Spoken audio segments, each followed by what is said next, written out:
This morning, we usually start with a meditation, but we're going to meditate at the end of the talk here, so I'll skip the meditation for now and we'll jump right to the talk.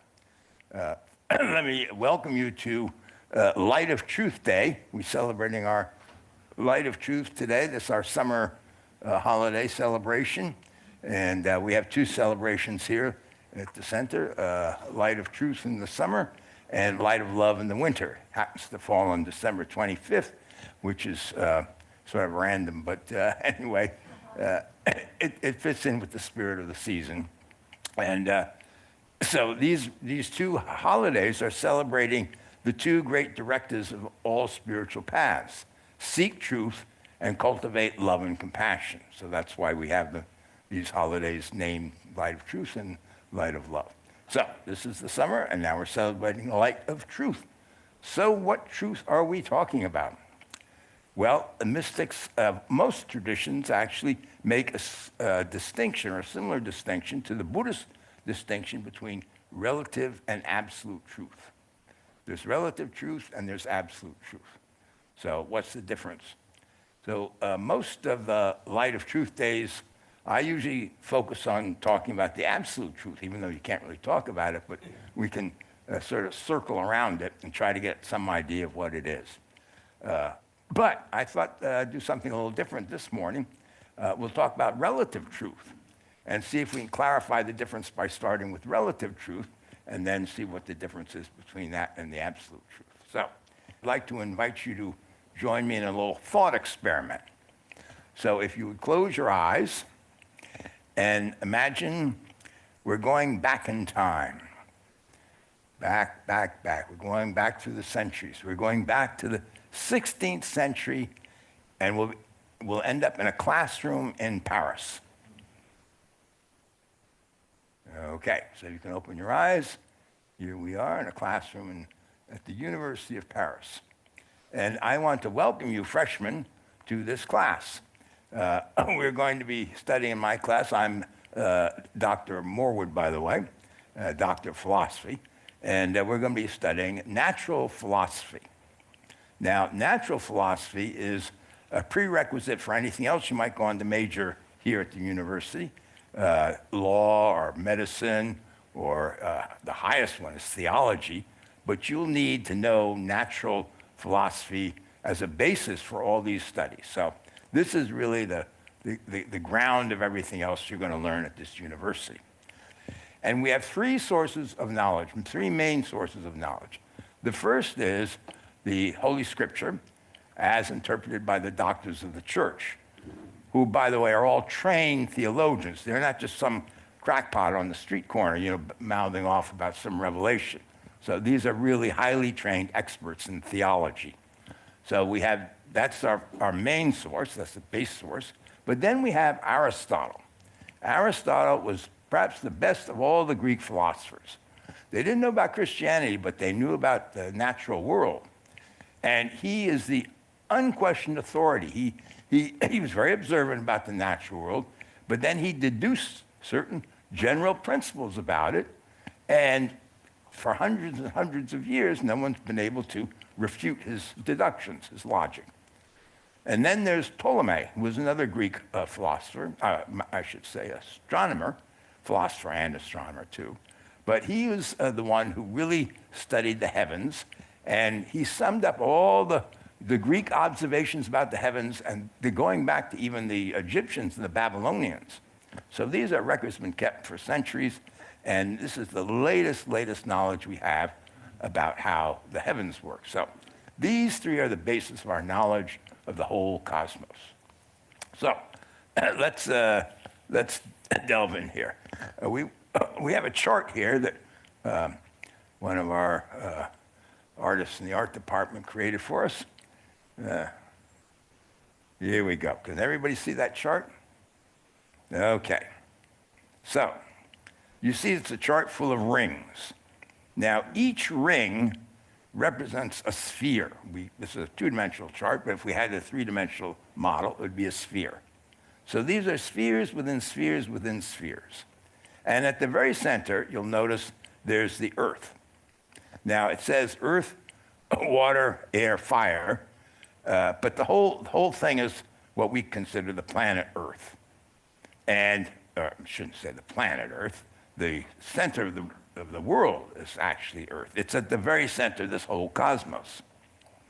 So the whole cosmos revolves around the Earth, which is very appropriate. The Earth was created for us human beings, and then so everything in the cosmos is basically to serve us because we are the most important part of this whole drama, this whole creation. So this is a sphere. Now I know back in your village, some people believe it's flat. It's not true. It's definitely not true. The Greeks proved it mathematically way back when, and you can tell just yourself. If you go to the ocean and you watch the ships come in, you'll see, first you'll see on the horizon the tip of the mast of the ship. And as it gets closer, you'll see more and more of the mast, and finally you see the hull of the ship. That's because the Earth is round, and when you're looking out over the curvature of it, you see it reveals itself from the top down, because it's sailing towards you. So it's very simple. So there are a lot of superstitions you probably had in your village we're going to disabuse you of in this course today. So, well, this is the most sophisticated knowledge there is. So, the Earth is round, and then we're going to come back to the Earth and talk about these various earth, air, water, and fire a little later. But let's go out to the rings. Now, each ring beyond that, there's 7 rings, and each one is a sphere. So there's 7 spheres within spheres, and each of these spheres has a planet attached. One planet. So the planets are in order: Moon, Mercury, Venus, the Sun, Mars, Jupiter, and Saturn. So we're going all the way out there. And these are attached to these spheres. Now, you can't see the sphere because the spheres are made of this pure crystalline ether, very pure, and it's like a glass goblet. You have a crystal goblet, you drink your wine in. You can see the wine, but you can't see the goblet because it's unblemished. If you can imagine it completely unblemished, that would be like these spheres. They're perfect, pure spheres. Now, the planets themselves are also made out of this perfect, pure ether. They're a little denser, so you can see them. But they themselves have no blemishes in them at all. They're just these beautiful, perfect things that God created to adorn the heavens with. So now, beyond the planets, we see the firmament. And this is the sphere of fixed stars. So it's a sphere that surrounds the whole cosmos. And if you look up at night, you'll see this very clearly. You'll see the stars fixed there, and they all move together because they're all fixed onto this one sphere. So as the sphere moves, all the stars move together. So that's why you see over the course of time this stately procession of stars moving, So this is a beautiful, beautiful arrangement. Beyond the firmament, the fixed sphere of fixed stars, there's the abode of the blessed. That's God's eternal heaven. Now, you learn more about that in theology. We're not going to get into that. But that's beyond the cosmos. That's infinite. We don't worry about that in this course. We're just talking about the natural world, the natural cosmos here. So let's go back to then the Earth, the terrestrial realm. Here we go. So the Earth is made up of 4 elements. Our world here is made up of 4 elements. There's earth, there's water, there's air, and there's fire. Now, each of these elements has its natural place that it gravitates towards. So earth gravitates towards the very center of the cosmos because it's heavy. So it falls towards the center of the cosmos. So if I pick up this pencil and I drop it, it falls there because that's a natural place where it rests. Most of this is earth. There's some other things in here we'll mention later, but most of that is earth, so it falls there. So that's why the earth is at the center here. Now, water, its natural place is on top of the earth because it's lighter. So it falls, and it stays mostly on top of the earth.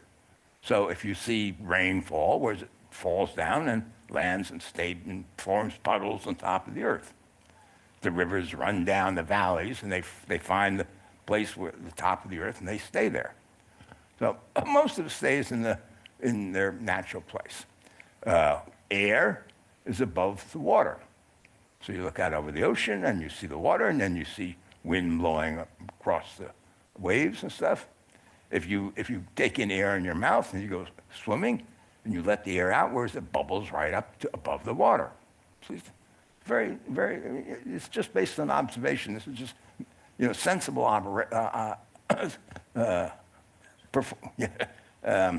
anyway, so we're watching the air blow up, and then fire. Fire arises above air. And again, you can see that in your hearth. Just go home and look at your hearth, and the flames going up the chimney, and away they go up top. So all this is very natural. Now, here's the thing. The motions of the planets going around affects these elements, and it keeps them stirred up and mixed up. So they start combining in these forms, these fleeting forms, changeable forms, but they combine, and then they change their forms, they become other forms, and so forth. So I mentioned this pencil, for instance. Most of it is earth, but some of it is water. If you go into the forest and you take wood that it's made of, and you'll see that there's sap in there, a little liquid in there. If you burn it, you release fire. There was fire trapped in there, and when you burn it, you release the fire, it rises up. So all this stuff is made out of these combinations of these elements, more or less of these elements. Mud is a good example. Mud is half water and half earth, basically. And you leave it out in the sun, and the water rises above and leaves behind the residue, just leaves earth behind. So again, all this makes perfect sense. Very sensible. Now, there are four causes for these changes occurring.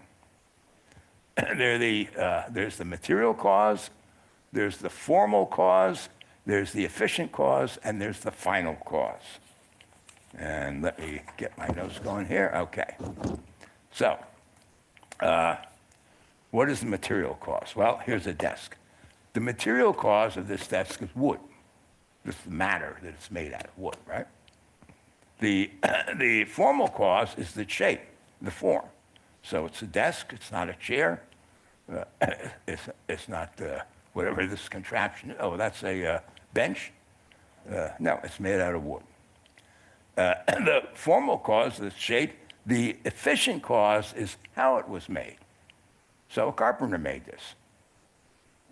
The university ordered this desk up from the carpenter department, and they got some wood, and they put it together, and they made the desk.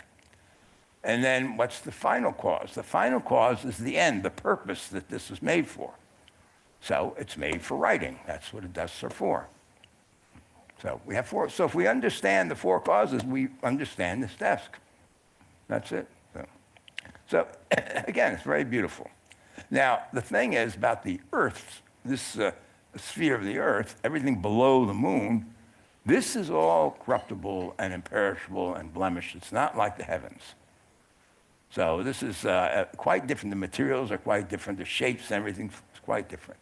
It's subject to birth, decay, death, except one thing, very important, the human soul. The human soul is a form, remember we have these forms, is a form given to each of us at conception. Now, the body takes the form of the human soul, and when the body dies, the body does die, but the form of the soul remains. Now, I know that's a little hard to grok, but when you get to theology, they're going to explain all that to you, make perfect sense to you. That's a ways away. We're not going to worry about that in this class here, okay? So,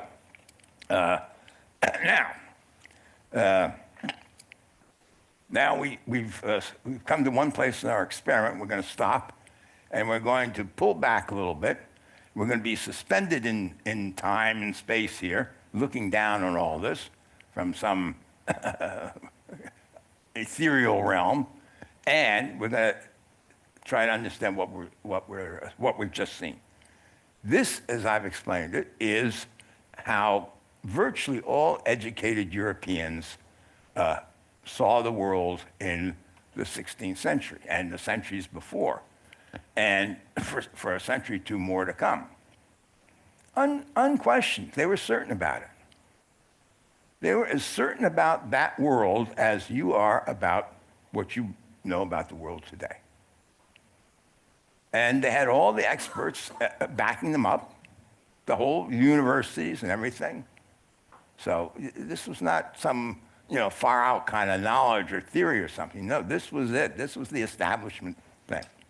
Okay? So now we're going, though, to fast forward about 350 years and go to Paris, 1875. Paris in 1875. So what has happened? There's been a scientific revolution. It began with Copernicus, and the end of the 15th century started to get spread, who offered a heliocentric theory about how the cosmos works, where the sun is the center, and then is followed up by Galileo and Kepler. And finally, at the end of the 17th century, Isaac Newton. It all culminated with the classical mechanics discovered by Isaac Newton. So now we had a whole picture of the universe, and guess what? Everything you learned in the last few centuries is wrong. None of it's true. None of it's true.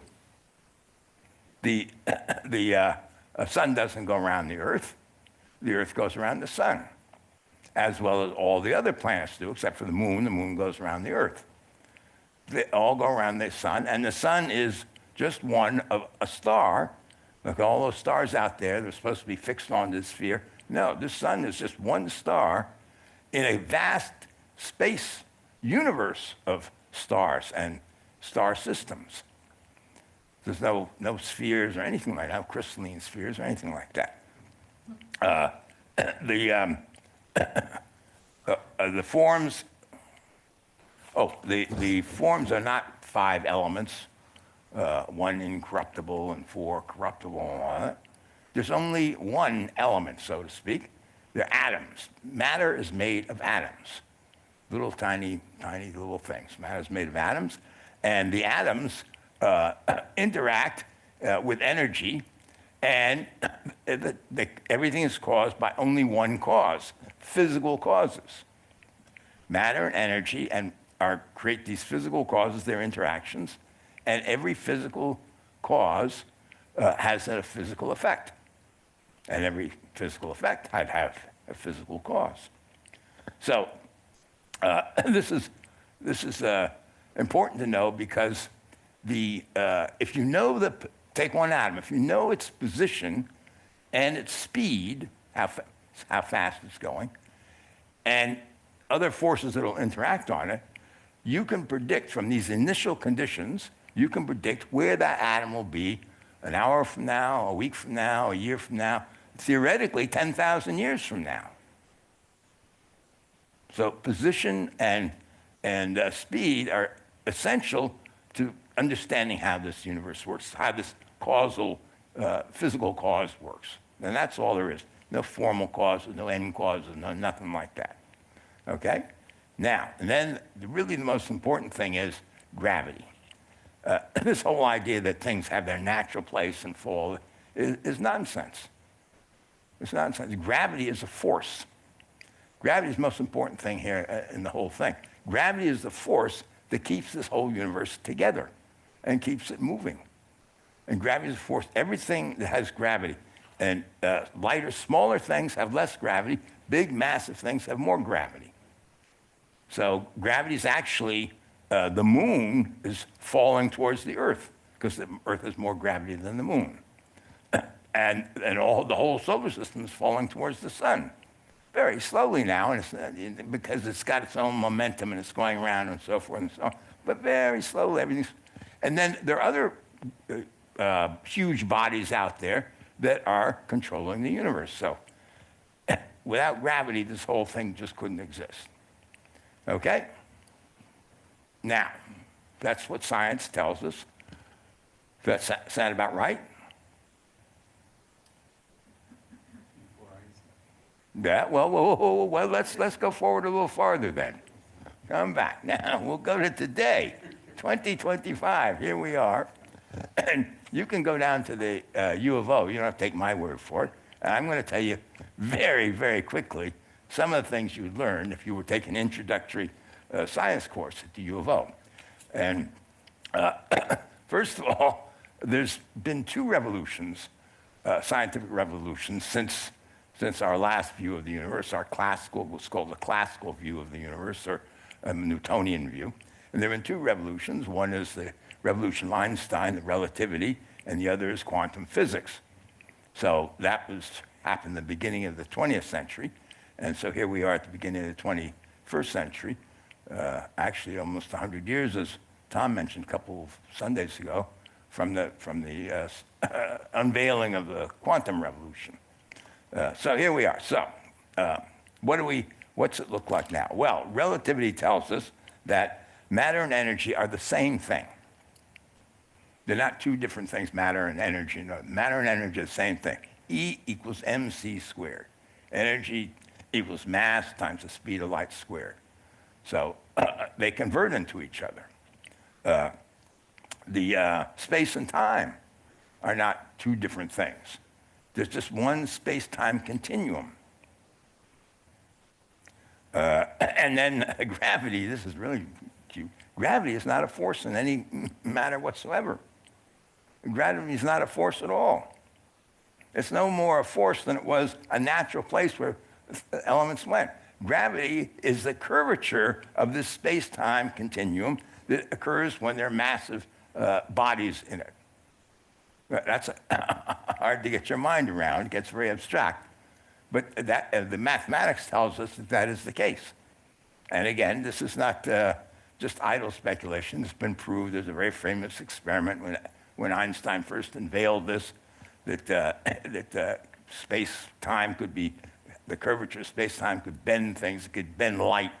And Eddington, great British scientist, went out and did an experiment, massive, not an observation, not really an experiment, and it turned out to be true, just the way Einstein predicted. So, okay, so this is totally different than the classical mechanics view of space and time and so forth, gravity.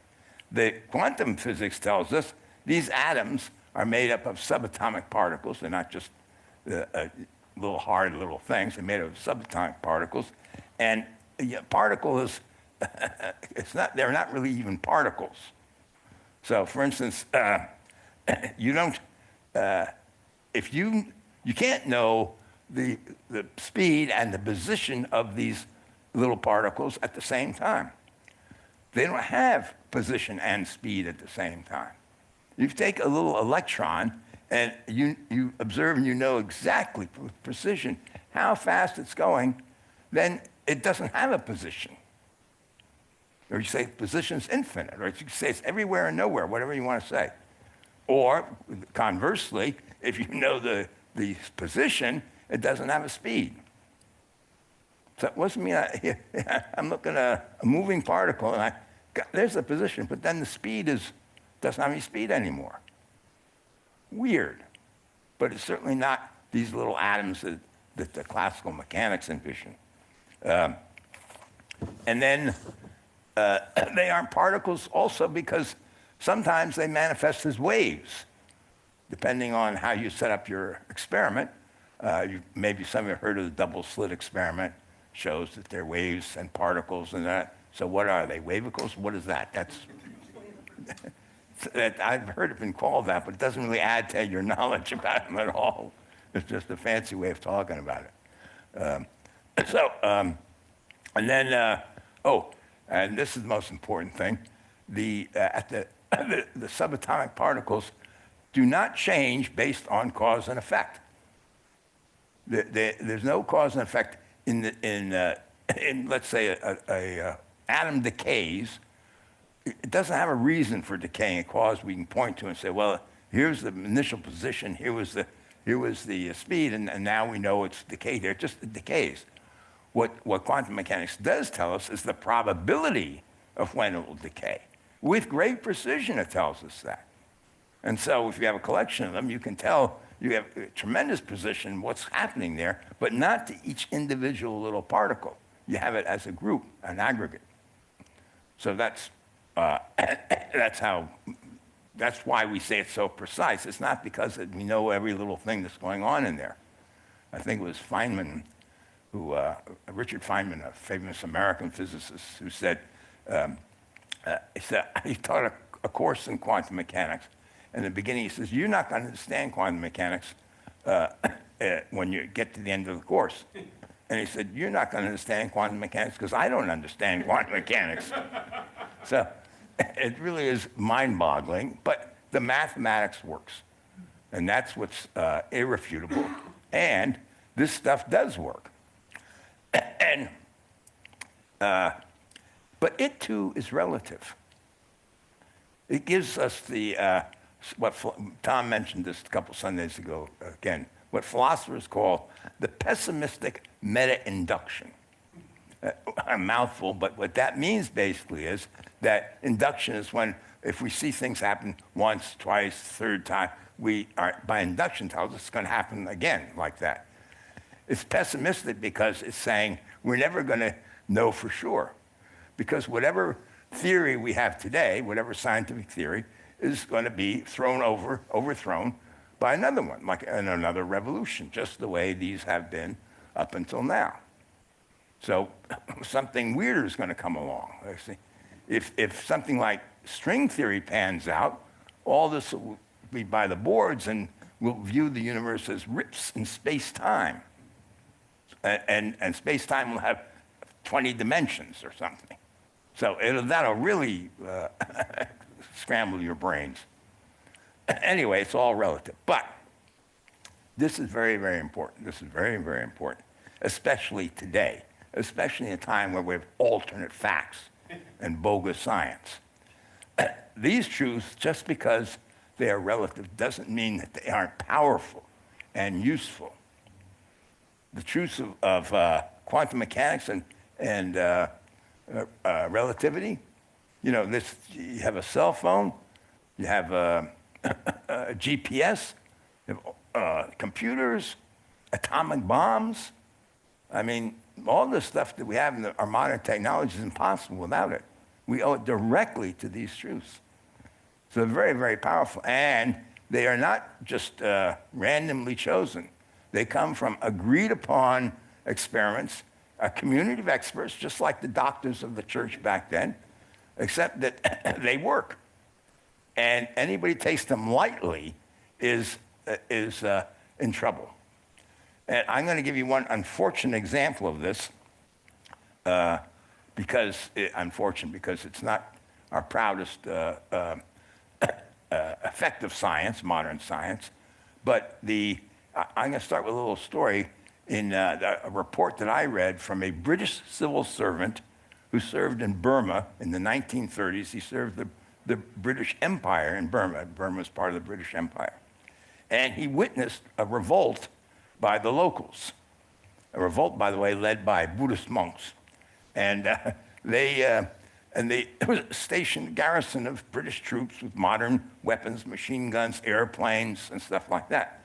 And the rebels had amulets and mantras. And they charged the British with their mantras and their amulets, thinking this is going to protect them from the British bullets. And they pointed their fingers at the airplanes and chanted mantras, thinking they were going to drop out of the sky. Guess who won? Yeah. Not the monks, as holy as they might be. And for a century and a half or more, Europeans conquered 3/4 of the globe because they had modern technology produced by modern science. They had modern weapons, they had steamships, they had railroads, telegraph, all that kind of stuff. So the world's caught up with us now, but it's because they adopted modern science. So modern science is power. It's relative to truth, but it's powerful. Even, by the way, obsolete truths are still powerful. We still build bridges and skyscrapers and things like that with classical mechanics. We don't use quantum mechanics to do that. Well, if you have a computer in it, now it does have, or an artificial intelligence, it certainly has it. But the fundamental rules of classical mechanics within a limited range work very well. They're still powerful. So when we say just relative, we're not dismissing it and saying, well, it's not valuable, it's not important, we don't have to worry about it. We do, and we have to worry about how we're using this power. Really, that's the issue. We're not going to put the genie back in the bottle. So anyway, I think I want to make that really, really clear, especially because there are times where everything's in question. But having said all that, none of these revolutions, none of these theories and so forth affects the absolute truth that is disclosed by enlightenment, awakening, realization, union with the divine, gnosis, however words that the mystics have used to report it. None of it. It's often described as non-dual, but it's not even non-dual. It transcends the distinction between duality and non-duality. It even transcends the distinction between relative and absolute. That's how non-dual it is.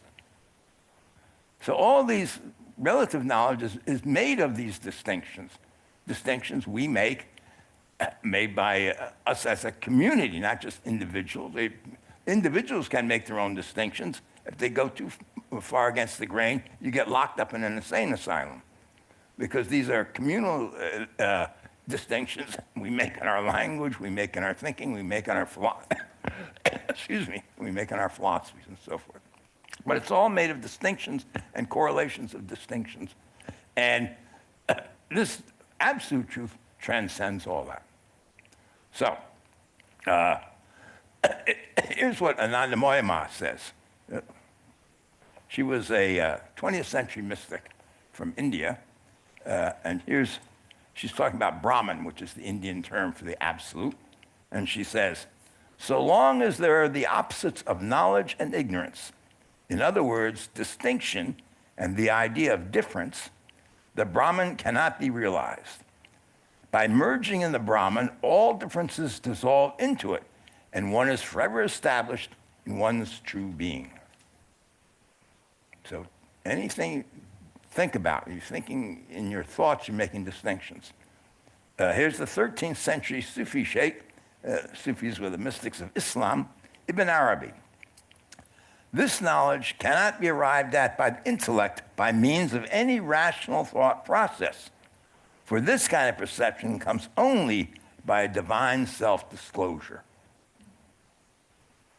And 13th century Zen master Dogen agrees.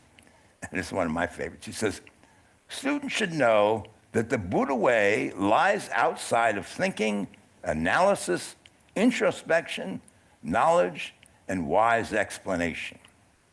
If the Buddha way were in these activities, why would you not have realized the Buddha way by now, since from birth you've perpetually been in the midst of these activities? We're always trying to figure the world out. Think. That's beyond that. It can't be figured out. So what do? What to do?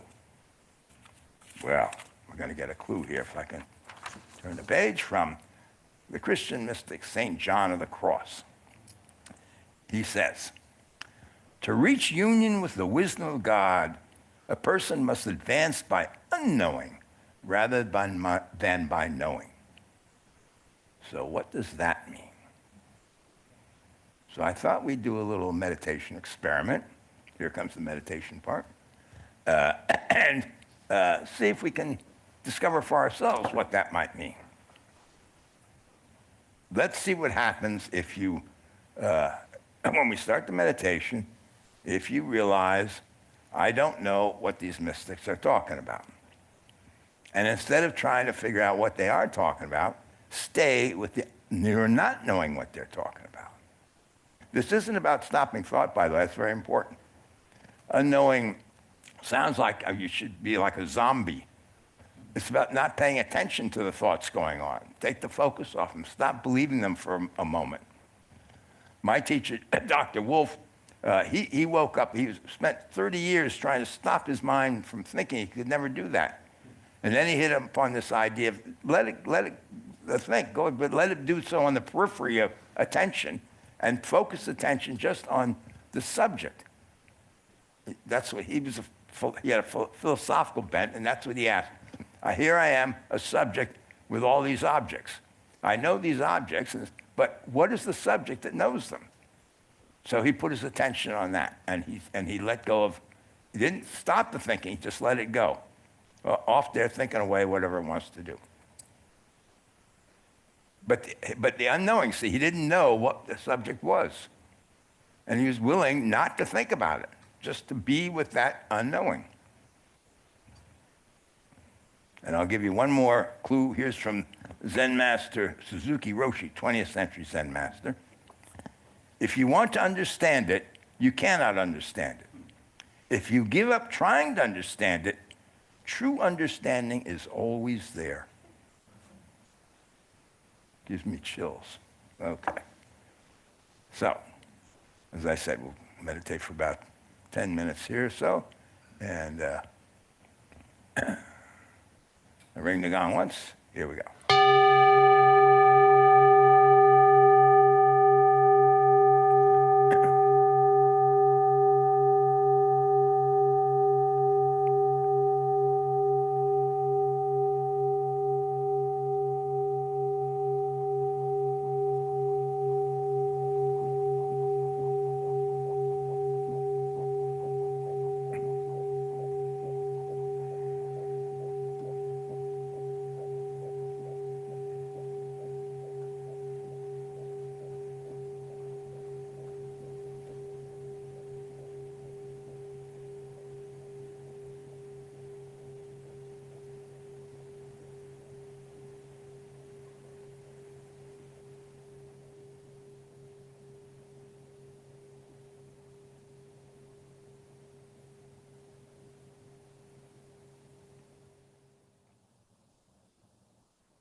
So, anybody want to say anything about the meditation or have any questions about the talk or anything you want to talk about?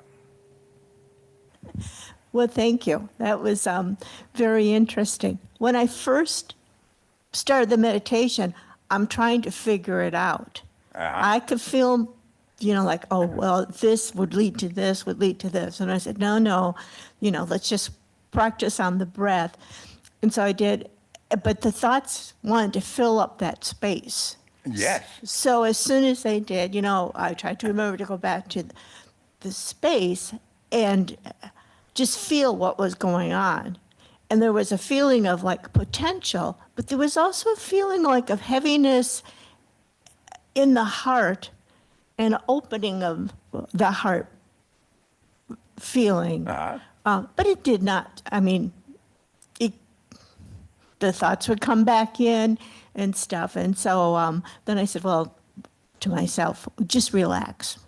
Just try to relax and be there. But that was my experience of it. Now, again, you see, you notice, you stopped thinking, then the attention went to this feeling in your heart. Yeah. And then it felt like it might be opening. Yeah. And then was there waiting for something to open or anticipating or? No. No, okay. Not that I remember anyway. That's okay, okay. So that's more phenomenon, which is fine. Yeah. And it's fine that you can let the thoughts go and not get wrapped up in all that.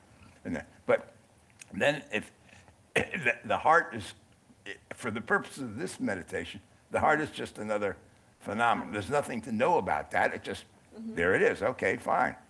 So as long as you're not trying to figure that what's going on now, what's going to happen now, then no problem. Then just relax. Yeah, the beginning was, Right. Well, what does this mean? What well, does this because it's mean? habit. It's Yeah. a conditioning we have. So yeah, Yeah, so thank you. yeah. When I first came to Eugene, I met a Tibetan Lama, and he'd been in this country, oh man, 5, 10 years or something, but he spent most of his life teaching in Tibet, or in India, really. And, well, actually, Tibet probably before, but anyway, I asked him, now he spent time with Westerners, he spent time with Tibetans, he says, what's the biggest difference between Western and Tibetan students? And he said, oh, that's easy. Westerners don't know how to relax.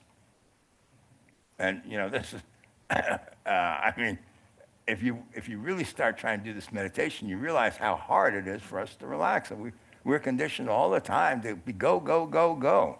It's our whole culture and everything, you know. If you sit down and relax for a moment, we got something for you to do.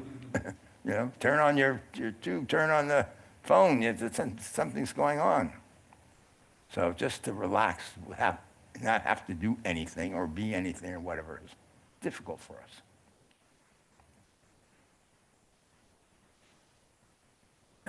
So when I get start to drop out of the knowing or the trying to know, I don't get to like this pure emptiness or anything like that, or at least I haven't, hardly. But I do get into this state of love, which I know is 6 months from now. And for me, that's kind of good enough. Oh, you need to... I don't have it close enough? Yeah. Okay. Great. For me, that's good enough because it feels good and it, you know, it takes me into caring, you know, and I start having useful, positive ideas of how I can serve, you know, Right. the people that I know that are struggling or suffering and that sort of thing. So I guess, you know, I don't know if this is a question with an answer, but kind of for me, that's good enough, but am I missing something? Well, that's up to you to decide. Now, wait a minute. So, is it good enough? If it's good enough for you, that's fine. Really. This isn't about a contest or, you know, whatever. And you're your own authority. In all of this, by the way, everybody's their own authority. If you realize they're not, nobody else can know that but you. So, you're your own authority, and I'll tell a little story about that later, but I want to stick with that. But you've asked this several times, I've noticed. Is there anything, there's a button there. Is there anything more? Well, the mystics say yes. And the Tibetans put it this way. They talk about full awakening is a union of bliss and emptiness, or you could say compassion and emptiness. Mm-hmm. So you got the compassion side, the bliss, the love, but what's the emptiness side? Now, but again, this is tricky because it makes it sound like there is something more. And it's not that there's something more. We talk that way. Our language forces us almost to do that. Because emptiness isn't a thing, like something more. And this is very tricky. I mean, the mind, we can talk about it, and we do that only to sort of dispel other false ideas we have. But emptiness simply means this in Buddhism. I shouldn't say simply. There are dozens of layers of meaning. But fundamentally, here's a gong striker. Now, I normally think that this is a thing out here that exists out here that, like, if I close my eyes and let go of it and all that, it's still out there and all that. Some objectively, independently existing thing, independently of my mind. If I drop dead, this goes on. So, What they say is that's not really true of our experience.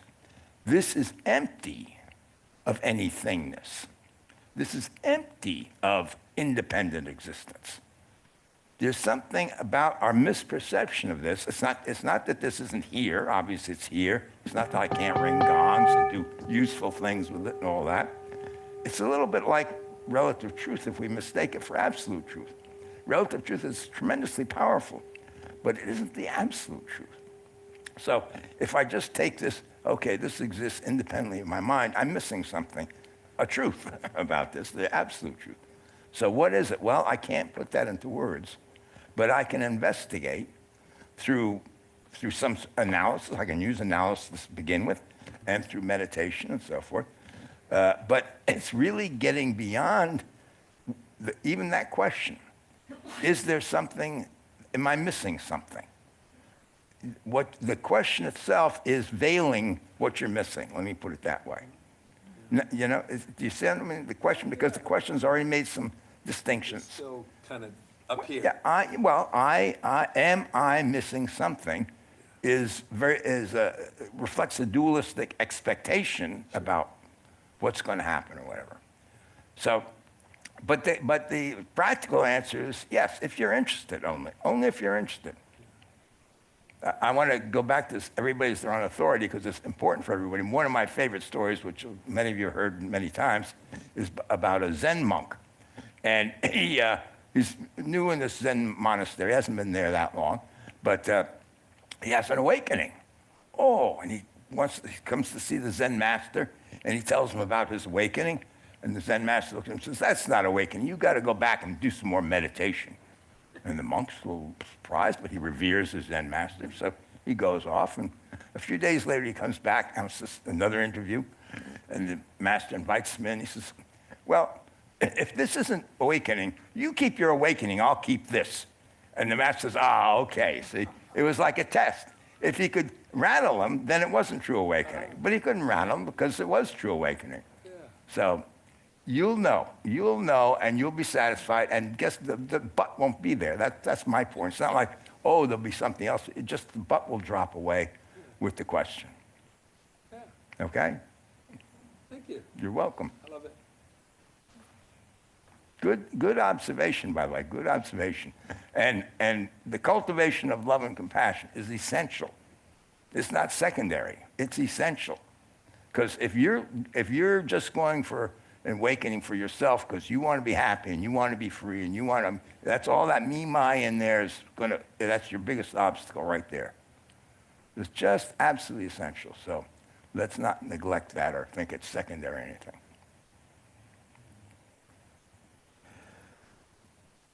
So I feel as if I have progressed on this path through almost every stage and direction that I've been given by you and Todd and our teachers here.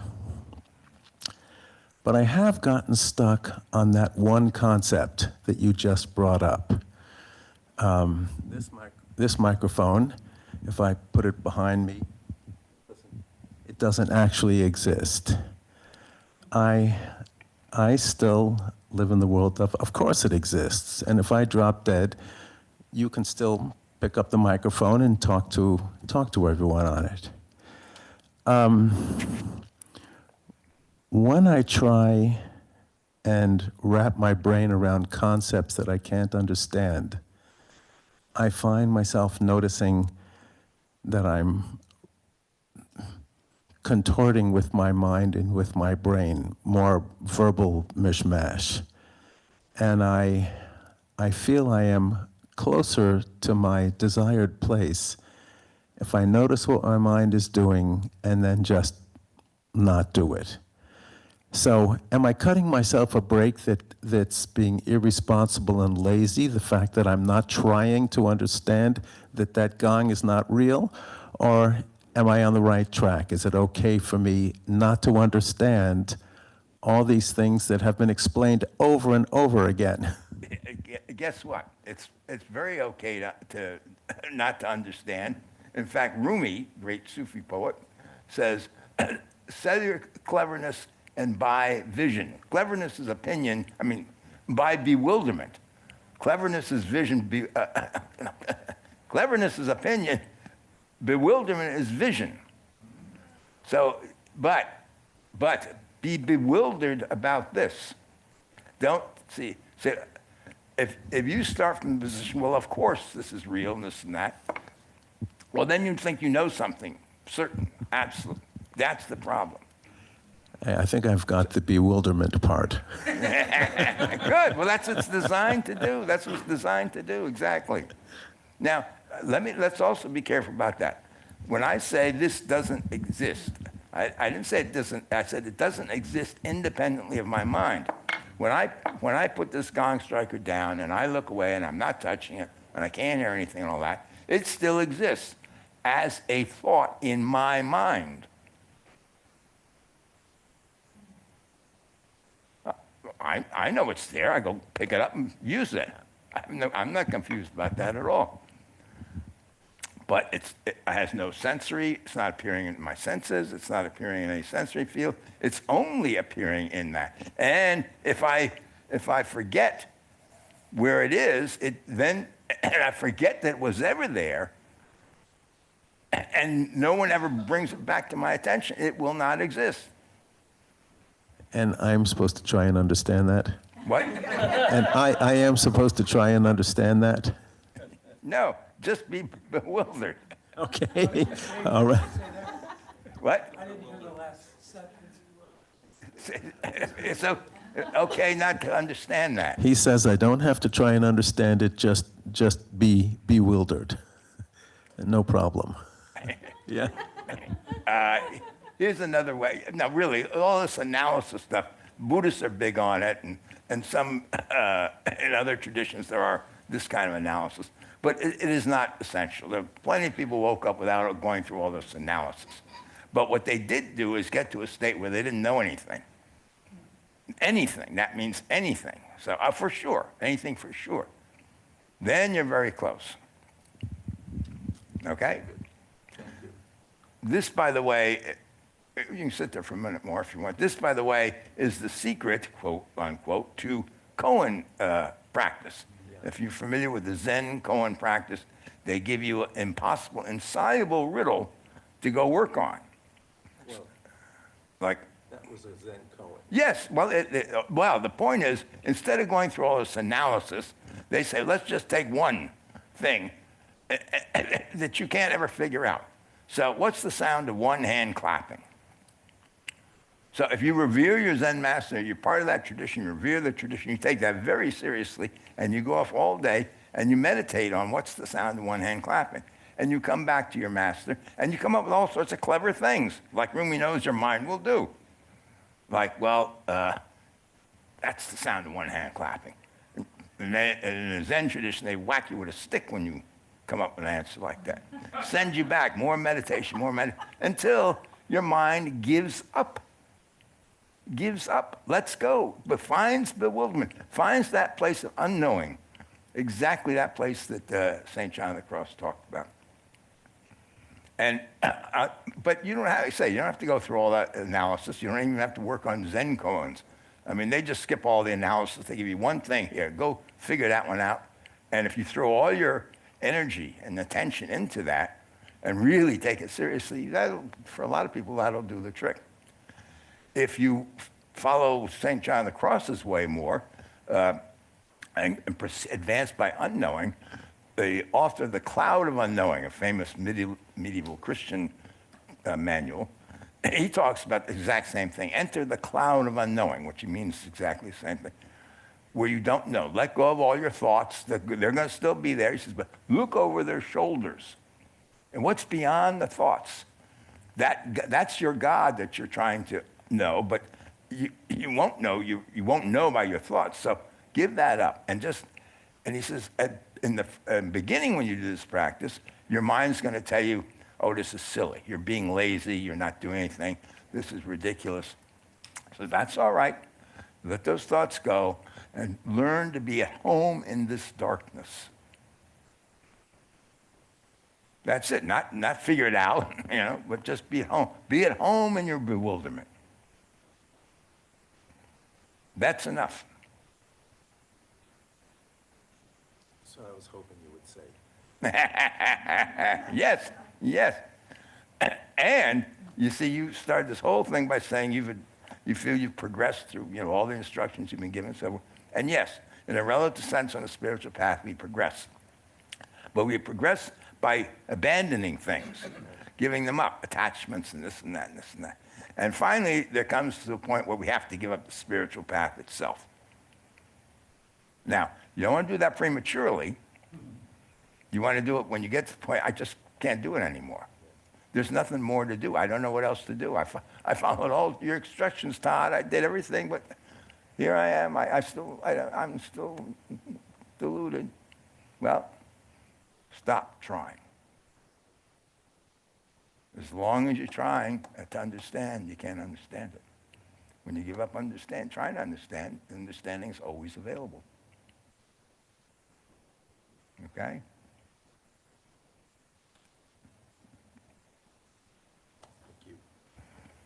All right, well, happy Light of Truth Day, and until we see you again, peace to you all.